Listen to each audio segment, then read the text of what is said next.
Alors bonjour à tous, j'espère que vous allez bien. Je suis bien contente de vous retrouver, même si c'est de façon très indirecte. Voilà, écoutez, j'espère que toute cette période de confinement s'est bien passée pour vous, que vous allez bien, que vous n'en avez pas trop marre. Je vais essayer de vous proposer un certain nombre de cours. Le but, c'est quand même que ce soit plaisant pour vous, n'hésitez pas à me faire, des retours. Donc aujourd'hui, on va parler de la lettre à Ménécée d'Épicure que vous devez avoir lue. Avant de me lancer dans le cours, je fais quelques petites précisions sur la façon, dont on va, vous et moi, communiquer. Alors j'ai déjà dit tout ça dans mon mail, hein, mais je me répète, à des fins de certitude que vous sachiez. Voilà, c'est tout. Je vais, communiquer avec vous via des vidéos de cours, sur ce principe, hein. Vidéos que vous trouverez hébergées sur un site YouTube. Le but, de ça, c'est que vous puissiez y accéder facilement, y compris sur votre téléphone. C'est aussi, de mutualiser les éléments de cours avec un autre professeur qui lui, a commencé à faire des vidéos déjà depuis le début du confinement, hein. Donc si vous les regardez, vous vous rendrez rapidement compte que, c'est au même endroit que ce que je fais les miennes. C'est normal, c'est mon mari. Voilà, donc c'est pas pris au hasard, hein, on fait nos cours ensemble depuis déjà bien longtemps. Donc allez voir le site enfin vous êtes sur ce site de toute manière puisque vous me regardez. Donc le but, c'est vraiment que vous puissiez profiter aussi des vidéos, de mon mari, du coup qu'on puisse aller un petit peu plus vite ou que vous ayez un petit peu plus de choix. Cela dit, bien entendu, moi je vous demande de suivre, quand même ce que j'ai prévu puisque, on a prévu tout ça, avec une certaine cohérence avec, monsieur Signoret. Donc avec chacune de mes vidéos, il y aura toujours des questionnaires, qui viendront, soit tout de suite, soit quelques jours après et qui pourront porter sur le cours lui-même ou sur des éléments, qui y sont rattachés. C'est des questionnaires, Google, en général, c'est des QCM, donc vous verrez, c'est assez facile à faire. Hem, J'essaierai de vous poster des choses à peu près toutes les semaines, donc une vidéo par semaine. Après, bon, je vous cache pas qu'ici, nous, on est tous les 2 en télétravail avec 2 enfants de moins de 5 ans, dont, aucun n'a de mode de garde, puisque tout est fermé chez nous. Donc bon, voilà, on va y aller tranquille. En particulier pour cette semaine, je sais que c'est le déconfinement, youhou! Vous devez tous avoir des gens que vous avez envie d'aller voir, on va y aller tout doucement pour cette semaine, hein, prendre nos marques et se réhabituer un petit peu, les uns aux autres. J'ai créé également, une adresse mail spécifique, qui est vraiment faite pour maintenant, hein. L'intérêt, c'est qu'il y a, un drive qui est rattaché, que je vais mettre en domaine public, donc auquel vous pouvez accéder facilement pour retrouver, des documents de cours que je mettrai en ligne ou que vous me demanderiez, notamment, les fameux questionnaires. N'hésitez pas également à m'envoyer des mails, pour me poser des questions et également pour, ces mêmes questions-là, je vais mettre en place, une classe virtuelle par classe et par semaine qui sera uniquement destinée aux questions. Donc si vous ne pouvez pas y assister, c'est pas grave, vous m'envoyez vos questions, et je vous répondrai. C'est évidemment plus sympa d'y être parce que ça nous permet aussi de garder un contact humain, hein, c'est quand même, le but de tout ça. Donc voilà, je vais voir si j'ai le temps, je vous joindrai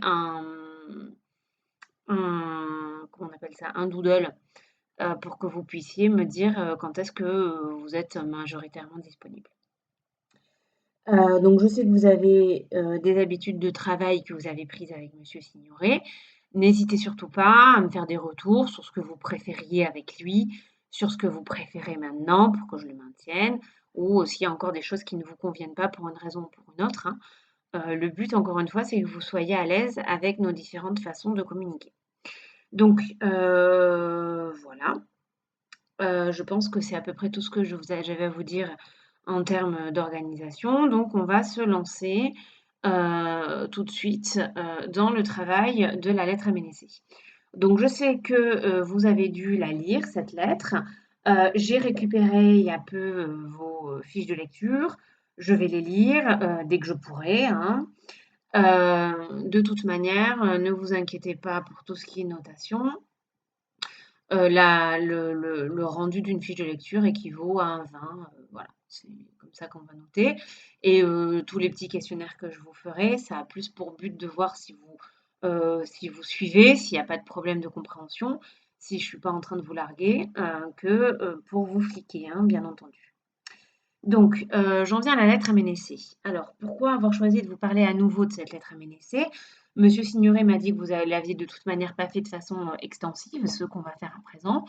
Ça a un intérêt particulier pour les terminales L, puisque comme vous le savez, même si vous n'avez pas d'examen, vous avez la possibilité de passer au rattrapage si jamais vous n'avez pas le bac au contrôle continu. Il vous faut donc une deuxième œuvre complète pour être dans les clous, donc ce sera la lettre MNSC. L'intérêt étant que vous êtes censé l'avoir déjà lu quand même, hein, donc c'est pour éviter de vous rajouter du travail. Il y a aussi une autre raison pour laquelle on étudie souvent la lettre MNSC, c'est en raison du caractère hautement contemporain de ce texte. Je vérifie juste que tout va bien. Oui, c'est bon. En réalité, on ne s'en rend pas compte, mais la philosophie d'Épicure, elle irrigue encore énormément notre pensée, notre culture. Il suffit de voir le nombre de restos qui s'appellent chez l'épicurien. Alors normalement, à la fin de ce cours, vous aurez compris pourquoi en fait c'est un très très mauvais nom de resto, hein. Mais vous regardez le nombre de personnes qui, pour dire qu'ils aiment jouir de la vie, se disent des épicuriens. Là encore, erreur. Mais bon, tant pis, c'est pas grave, on va en reparler. Donc c'est finalement une philosophie de vie qui a encore une immense influence et qui souvent est assez mal comprise. Qui est d'autant plus importante à comprendre que finalement, elle pose une question qui est assez fondamentale, qui est comment faire pour être heureux. Et une autre question qui l'est également pour nous plus particulièrement, c'est est-ce qu'on peut vraiment demander à la philosophie de nous rendre heureux ou pas? Donc c'est un peu ces deux questions très importantes auxquelles Épicure essaie de répondre. Alors l'épicurisme, ça c'est très important aujourd'hui, ça l'a toujours été en fait, hein. C'est une école qui a eu une très grande influence, un très grand succès dans le monde antique. Et en particulier qui a eu la plus grande longévité, hein, puisque Épicure fonde l'école en 306 avant Jésus-Christ, et on va retrouver encore l'épicurisme avec des vrais disciples jusqu'au 1er siècle de la chrétienté. Donc ça dure vraiment très longtemps. L'épicurisme, donc c'est une doctrine philosophique créée par Épicure, hein, et qui a une double visée en réalité, hein, qui est de pardon, je me familiarise avec l'outil, qui est de comprendre la nature. Donc ça, on le voit dans la lettre à Hérodote et dans la lettre à Pythoclès, hein. On a gardé très très peu d'écrits d'Épicure.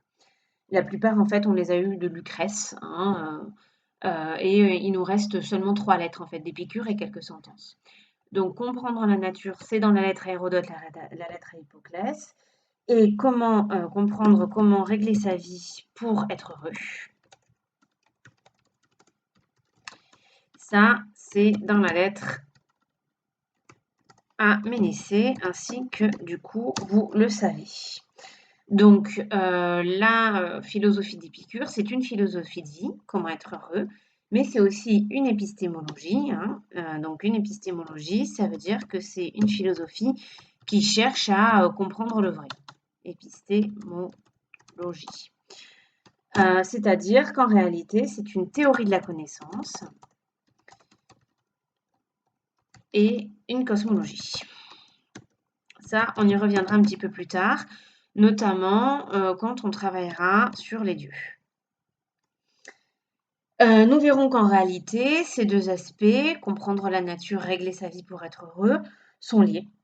Et finalement, ce qui distingue véritablement la philosophie d'Épicure, c'est qu'il s'agit d'une théorie de la sensation. Et que Épicure fait tout partir de la sensation. Pour Épicure, le bien, le vrai, viennent tous les deux de la sensation. Donc tout est dans la sensation, hein. C'est une idée qui n'est pas seulement celle d'Épicure. Le scepticisme aussi, qui est une autre école grecque de pensée, pense que toute connaissance vient de la sensation, en tout cas que toute idée vient de la sensation. Donc cela dit, comme je pense qu'on avait déjà vu avec les S, Le scepticisme, ça vient de skepsis, qui veut dire le doute. Donc, à l'inverse d'Épicure, pour les sceptiques, même si tout ce que l'on connaît du monde nous vient des sensations, cela veut dire en réalité que nous ne connaissons rien. Pourquoi? Parce que les sensations, comme on peut le voir, diffèrent d'une personne à l'autre.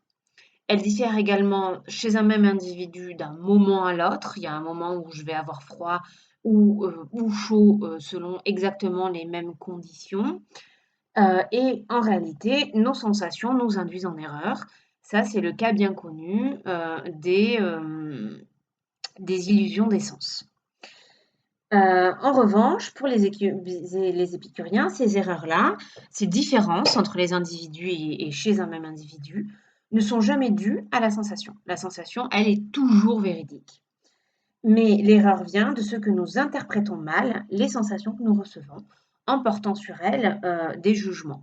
On y reviendra de façon plus précise, mais pour donner rapidement un exemple, si j'ai une illusion d'essence qui consiste à croire que cette tour que je vois au loin est ronde alors qu'elle est carrée, c'est une illusion d'essence assez connue, eh bien, ce n'est pas que ma sensation me renseigne mal, c'est que moi, je vais trop vite juger en disant que la tour telle qu'elle m'apparaît, telle qu'elle apparaît à mes yeux, est identique que à la tour telle qu'elle est 2 kilomètres plus loin. Voilà. On verra comment est-ce que Épicure finalement résout ce problème-là de l'illusion. Euh, donc nous verrons comment finalement les épicuriens sauvent la sensation. Alors, Épicure n'en parle pas directement dans la lettre à Ménécée, hein, commencez pas à paniquer, mais c'est en fait toujours sous-entendu, puisque une des thèses fondamentales de la lettre, c'est que c'est la sensation qui doit nous guider sur le chemin du bonheur, puisque c'est la sensation qui va provoquer en moi une sensation de plaisir, et donc je vais devoir véritablement suivre la sensation qui est en quelque sorte, si vous voulez, la voie de la nature. Là, c'est pas Épicure qui parle, c'est moi. Donc, pourquoi est-ce que enfin, la sensation doit nous guider sur le chemin du bonheur? C'est très important puisque c'est là, en fait, le cœur même de la lettre à Ménécée. Comment faire pour être heureux? La philosophie doit me permettre de trouver le bonheur. La philosophie d'Épicure, c'est ce qu'on appelle un eudémonisme. Donc, oh pardon, eudémonisme, voilà. Donc le démonisme, c'est une théorie philosophique qui dit que le bonheur est le souverain bien. Ça vient de eudémon, en grec, qui veut dire le bonheur. Donc qu'est-ce que ça veut dire ça? Ça veut dire que le bonheur, c'est la chose qu'il faut rechercher par-dessus tout. Donc ou qu'on est toujours amené à rechercher. C'est-à-dire, si je veux être riche, pourquoi? C'est pour être heureux. Mais si je veux être heureux, pourquoi? C'est pour être heureux. Il y a pas d'autre but à soi. Le bonheur, c'est vraiment le but ultime de toute la vie. Donc c'est à la fois quelque chose de logique, hein, le bonheur, ça se suffit à soi-même, et quelque chose de moral. La vertu, c'est quoi? Pour Épicure, c'est le fait d'être heureux. Donc le problème, c'est bien que ce qu'on peut qualifier de bonheur est très différent en fait d'une école à une autre. Notamment, les grands ennemis de l'épicurisme, c'est les stoïciens. Et le stoïcisme, qui est aussi un eudémonisme, hein, qui considère aussi que le bonheur, c'est la fin de toute la vie. Le stoïcisme, lui, affirme que le bonheur, en fait, c'est l'exercice de la vertu. C'est le fait de savoir que l'on est vertueux, que l'on est moral, que l'on fait ce qui est bien. Et c'est là qu'on voit qu'il y a forcément une incompréhension immense, puisque les épicuriens vont répondre, bah oui, ok, d'accord, être, être heureux, c'est faire ce qui est bien, ok. Sauf que pour les épicuriens, faire ce qui est bien, c'est une chose, et pour les stoïciens, c'en est une autre. Donc, par exemple, le stoïcien on va dire que du temps que l'on a suivi les règles de la vertu morale, on est forcément heureux. Donc, le sage, même au moment où il se fait torturer, il est heureux parce qu'il sait qu'il se fait torturer, parce qu'il a maintenu, par exemple, sa parole. C'est très important, la sincérité et la loyauté chez les stoïciens. L'épicurisme, en revanche, va considérer que le bonheur, c'est quoi finalement? C'est l'absence de trouble. la tranquillité de l'âme.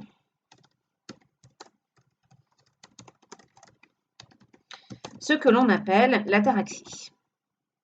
Donc l'ataraxie, c'est l'absence de trouble, un équilibre finalement dans la sensation, dans les états d'âme et dans le corps. Donc on dit souvent que cette tranquillité d'âme, cette absence de trouble, hein, finalement, c'est une recherche du plaisir. D'où les restaurants qui s'appellent les épicuriens. En réalité, on va voir que c'est inexact. Parce que l'absence de douleur ou de trouble et le plaisir ne sont pas tout à fait la même chose. Ça, on le verra un petit peu plus tard. Mais c'est très important quand même de le préciser, puisqu'il y a bien de fausses représentations de l'épicurisme que l'on retrouve encore aujourd'hui. Donc on cherchera à répondre en particulier à 3 fausses opinions sur l'épicurisme. La première étant que l'épicurisme, ça serait un hédonisme. Alors, qu'est-ce que c'est l'hédonisme? L'hédonisme, c'est une forme de démonisme, d'accord? Donc, dans la grande famille des eudémonismes, on a la petite famille des hédonismes, ED j'y arrive, et qui considère en fait que le bonheur, c'est la même chose que le plaisir. Eidos, ça veut dire plaisir en grec.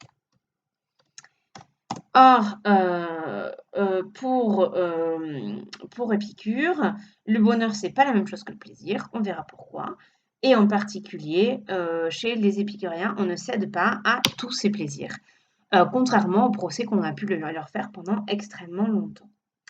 Cela dit, l'épicurisme, pardon, n'est pas un ascétisme non plus. L'ascétisme, c'est une autre doctrine philosophique qui n'est pas particulièrement affiliée à un courant, hein, mais qui prône la maîtrise de soi, notamment du corps, des passions, des plaisirs, des instincts, en vue de la vertu morale. Il s'agit bien pour Épicure d'être le plus heureux possible et de ressentir quand même du plaisir autant que possible, hein. On verra comment tout ça se goupille. Enfin, le dernière erreur courante sur l'épicurisme, ça serait qu'être épicurien, c'est chercher une jouissance spontanée et permanente, hein. Donc c'est assez proche de l'idée que ce serait un hédonisme. En réalité, c'est bien de l'épicurisme qu'on a hérité, tous les slogans que vous connaissez tous, qu'on voit souvent sur des posters avec des chatons ou des mugs que vous offrez à vos mamans et vos papas pour la fête des papas et des mamans. Du genre carpe diem, le bonheur n'attend pas, il est urgent d'être heureux, blablabla, bla. Bon, tout ça, ça vient bel et bien de l'épicurisme, hein. Et de fait, Épicure encourageait ses disciples à se répéter en boucle des slogans. C'était une espèce de méthode Coué, hein, la persuasion par la répétition, qui devait leur permettre de effectivement se convaincre de l'importance de ce qu'il était en train de raconter. Donc c'est vraiment l'idée de produire un exercice de l'âme. Mais derrière tous ces slogans, il y a quand même une véritable profondeur théorique. Surtout, l'épicurisme, c'est avant tout une méthode réfléchie et qui va s'opposer, en fait, à la spontanéité de la recherche du bonheur. On y reviendra, mais assez rapidement, je précise que Épicure, donc ça vous le savez, hein, nous engage à retrouver les désirs qui sont naturels et à éviter les désirs vains qui ont été excités par la société, en nous, souvent. Mais pour autant, Épicure ne prône pas un retour à la nature. Tout d'abord, c'est impossible, parce que nous sommes des êtres civilisés, il n'y aura pas de retour en arrière de ce point de vue-là, hein, c'est une seconde nature en nous. Ensuite, ce n'est pas souhaitable parce qu'il y a certains plaisirs de la civilisation, comme l'amitié, comme les vêtements, qui en réalité sont bénéfiques à notre bonheur. Et enfin, parce que ce serait insuffisant, puisque nos désirs ne sont pas pervertis seulement par la société, hein. Ils sont aussi pervertis par la peur de la mort, par exemple, qui existe aussi bien dans la nature. Donc, si je résume ce temps d'introduction, il faut bien avoir en tête que Épicure nous propose dans son œuvre une tentative de trouver le bonheur grâce à la philosophie, c'est-à-dire grâce à une théorie réfléchie du corps, du monde et des désirs. C'est cette méthode que nous allons nous attacher à comprendre ici. Ah, attendez, parce qu'il y a mon fils qui se réveille. Vous voyez, je vous avais dit que ça serait un petit peu... Voilà, 1 minute. Et me revoilà. Oui, c'est bon. Hop, voilà. Dis bonjour Terence. Hop, voilà, je vous présente. Donc, Terence, qui sera avec nous pendant un petit moment, vous allez voir. Je retrouve ma page, oui. Donc, c'est ça que nous allons essayer à comprendre en se demandant comment parvenir au bonheur, comment expliquer que la méthode philosophique puisse nous y conduire. Donc, on va en fait suivre le texte, hein, et puis j'expliquerai au fur et à mesure. Donc, le but, évidemment, c'est pas de prendre tout pour argent comptant, hein. N'hésitez pas à me poser des questions, mais aussi à m'expliquer parfois vos incompréhensions, vos désaccords avec le texte d'Épicure. Donc, la première partie qu'on va étudier ensemble, il s'agit en fait du préambule, le tout début du texte d'Épicure. Alors là, maintenant, du coup, je vais écrire à une main, ça va pas me faciliter la tâche, mais c'est pas grave. J'ai plus grand chose à écrire de toute manière. Donc, le préambule, que je vais vous lire en fait parce qu'il est très court, donc on va en profiter. Quand on est jeune, il ne faut pas remettre à philosopher. Et quand on est vieux, il ne faut pas se lasser de philosopher. Car jamais il n'est trop tôt ou trop tard pour travailler à la santé de l'âme. Or, celui qui dit que l'heure de philosopher n'est pas encore arrivée ou est passée pour lui, ressemble à un homme qui dirait que l'heure d'être heureux n'est pas encore venue pour lui, ou qu'elle n'est plus. Le jeune homme et le vieillard doivent donc philosopher l'un et l'autre. Celui-ci pour rajeunir au contact du bien, en se remémorant les jours agréables du passé. Celui-là afin d'être, quoique jeune, tranquille, comme un ancien en face de l'avenir. Par conséquent, il faut méditer sur les causes qui peuvent produire le bonheur, puisque lorsqu'il est à nous, nous avons tout, et que quand il nous manque, nous faisons tout pour l'avoir. Attache-toi donc aux enseignements que je n'ai cessé de te donner et que je vais te répéter. Mets-les en pratique et médite-les, convaincu que ce sont là les principes nécessaires pour bien vivre. Donc, premier thème que Épicure aborde de façon en fait implicite dans ce préambule, c'est, on l'a déjà dit, que le bonheur est le souverain bien. Donc ça, c'est le principe de l'eudémonisme.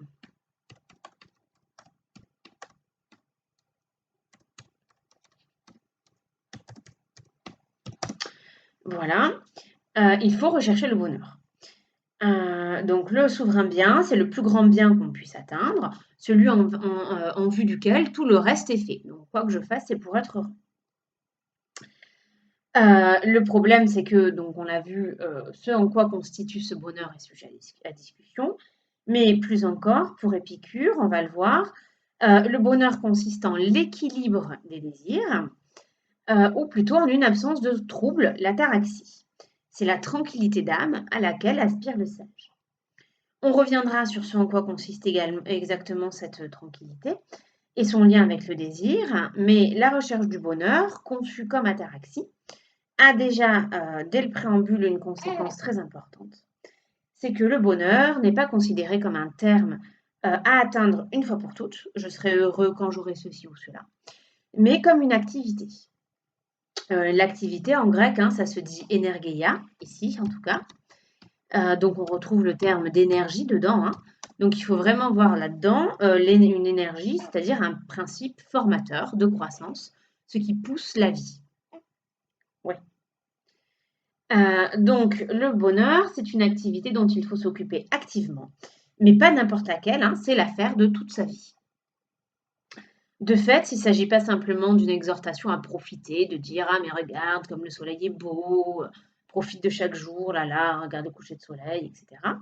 C'est-à-dire, en fait, il ne s'agit pas simplement de changer son intention vis-à-vis de la vie. L'intention en philosophie, c'est quand on porte en réalité son attention sur quelque chose pour lui donner une signification donnée. Donc ici, il ne s'agit pas simplement de dire ah mais regarde, concentre-toi, profite bien, ou vas-y, fais cet exercice pour profiter de l'instant présent. En réalité, si je veux pouvoir profiter de cet instant présent, hein, ça existe bien, c'est l'idée de Carpe Diem, hein, il faut pour cela que j'organise l'ensemble de ma vie, que je la mette en œuvre pour me mettre en capacité, en fait, de profiter ainsi de la vie. Ouais, à la tienne. Donc, c'est pour cela qu'Épicure nous invite à philosophie Parce que c'est la philosophie qui va nous permettre cette mise en œuvre, c'est elle qui va dicter notre méthode de vie.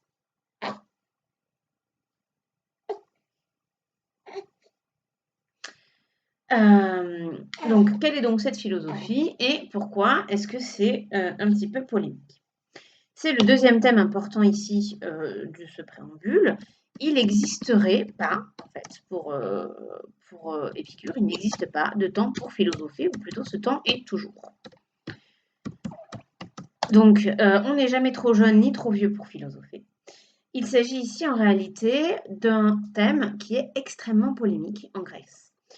On peut le voir par exemple dans le Gorgias de Platon, hein, puisque dans ce dialogue, Gorgias reproche à Socrate de s'adonner encore à la philosophie en lui disant que bon, pardonnez-moi, c'est pas Gorgias, c'est Calliclès. Peu importe, donc il lui dit que finalement la philosophie, bon, ça va quoi, enfin ça va un temps, c'est fait pour les jeunes, c'est sympa pour apprendre la logique, mais après il faut passer à autre chose et se consacrer à des choses sérieuses comme la guerre, la politique ou le commerce. Tu pas d'accord? Moi non plus.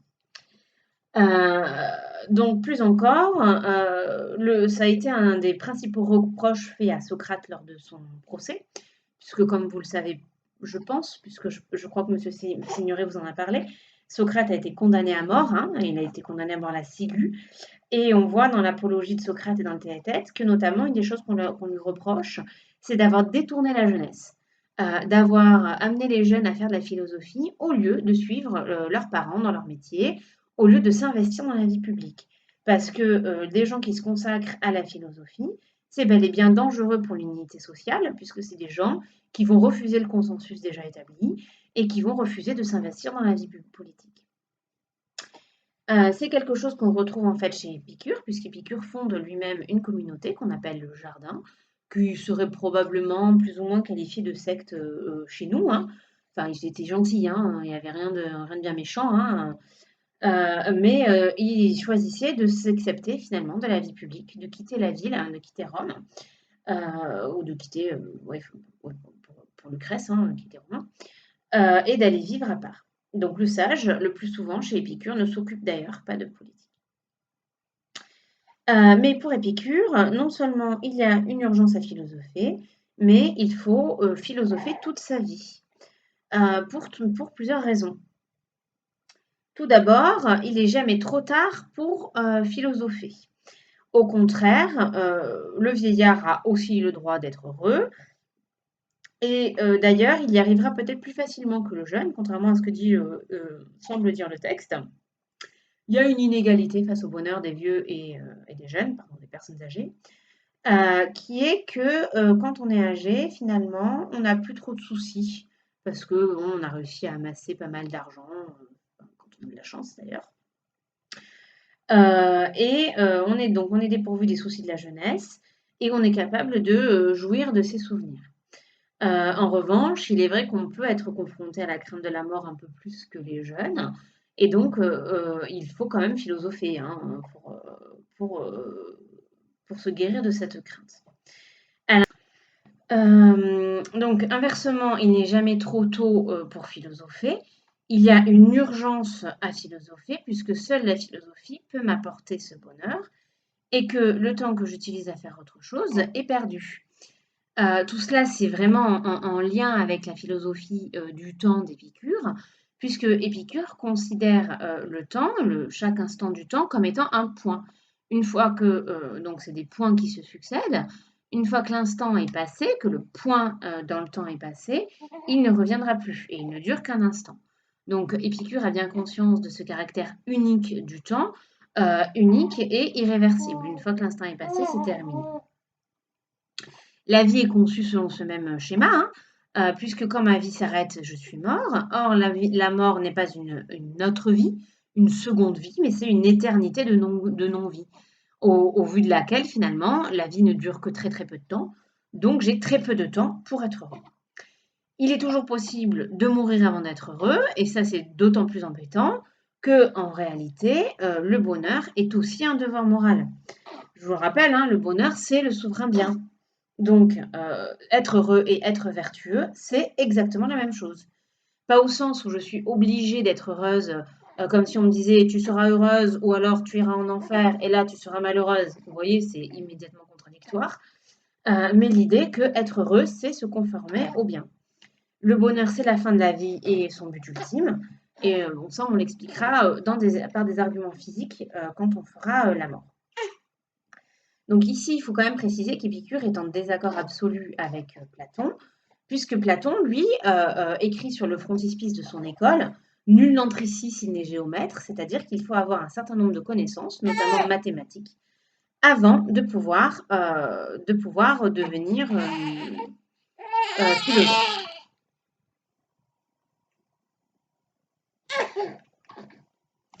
Donc finalement, il ne faut pas attendre pour apprendre à être heureux, car l'apprentissage du bonheur coïncide en fait avec le fait d'être heureux.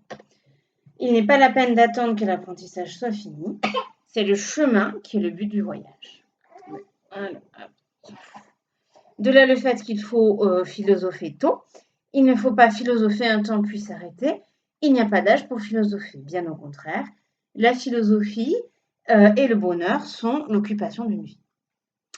Donc, second thème important, hein, la philosophie permet d'atteindre le bonheur. Pourquoi la philosophie permet-elle d'atteindre le bonheur? Tout d'abord, parce que le savoir sur le monde est pour les épicuriens la condition de la recherche du bonheur. Je ne peux pas être heureux si je ne me libère pas de mes fausses opinions, on verra lesquelles elles sont. Et pour cela, il faut que je comprenne comment le monde est fait, comment fonctionne le savoir, afin de me détacher de mes opinions fausses. Donc, d'où proviennent les erreurs, etc. Nous verrons donc comment fonctionnent les fausses opinions et les vraies évidences de la sensation, mais ce sera dans la prochaine vidéo quand on parlera des dieux. Bah voilà, il a grandi. Non, c'est Louise.